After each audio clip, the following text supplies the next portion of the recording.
Science को आज भी हम में से ज़्यादातर लोग सिर्फ एक सब्जेक्ट के नज़रिए से देखते हैं। लेकिन मैं आपसे पूछता हूँ, क्या साइंस सिर्फ आपके लिए एक सब्जेक्ट है? मेरे लिए तो नहीं। Science is not only a subject, it is more than a subject. बहुत सारे साइंटिस्टों ने अपनी पूरी लाइफ साइंस के नाम कर दी और उन साइंटिस्टों ने अपनी फैमिली तक को इम्पोर्टेंट नहीं समझा इंसानी विकास के सामने। आज उन क्यूरियस और क्रिएटिव माइंड की वजह से हम इतना कुछ जान और सीख पाए हैं। उनकी वजह से हमारी दुनिया इतनी आगे बढ़ पाई है। खुद एल्बर्ट आइंस्टाइन ने कहा है, important thing is that never stop questioning. इसका मतलब है कि हमें कभी भी सवाल पूछने बंद करने नहीं चाहिए, क्योंकि क्यूरियोसिटी के अपने खुद के कुछ रीजंस होते हैं। फ्रेंड्स, आप में या हम सब के पास ऐसा कोई ना कोई सवाल होगा जिसका जवाब शायद तक किसी के पास ना हो, और हम में से ज़्यादातर लोग उस सवाल को इग्नोर कर लेते या फिर उसके ऊपर ध्यान नहीं देते। लेकिन जो लोग ध्यान देते हैं वो इतिहास में अमर हो जाते हैं, बिल्कुल सर आइजैक न्यूटन की तरह। क्योंकि सर आइजैक न्यूटन के एक सवाल कि ये एप्पल मेरे सर पे क्यों गिरा, उसने हमें ग्रेविटी से फेमिलियर कराया। आप ही सोचिए, अगर उन्होंने इसे इग्नोर कर दिया होता तो आज हम ग्रेविटी से फेमिलियर नहीं हो पाते।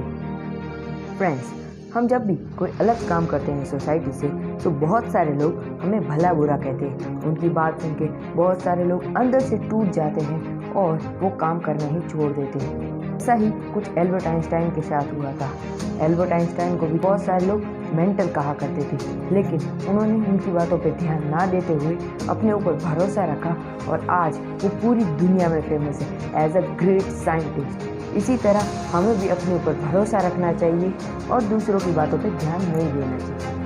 फेलियर बहुत ही इंपॉर्टेंट पार्ट है हमारी सक्सेस का, लेकिन हम में से ज़्यादातर लोग फेलियर से डरते हैं, जिसकी वजह से हम कोई रिस्क नहीं ले पाते और तो और हम जल्दी से गिव अप कर देते हैं। लेकिन बहुत सारे साइंटिस्ट ऐसे हैं जो फेलियर को एज अ फेलियर मानते ही नहीं, जैसे the one of the great Indian scientist doctor APJ Abdul Kalam कहते हैं, if you fail so never give up because fail means first attempt in learning. मतलब कि हम जब भी फेल हो जाए तो हमें हार नहीं माननी चाहिए, क्योंकि पहला अटेम्प्ट तो सिर्फ सीखने के लिए था।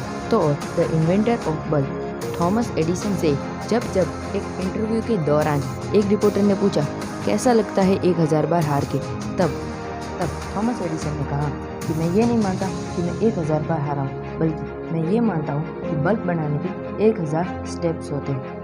फ्रेंड्स, आपने देखा कि कैसे इन ग्रेट माइंड को फेलियर को देखने की अपने एक अलग नज़रिया है।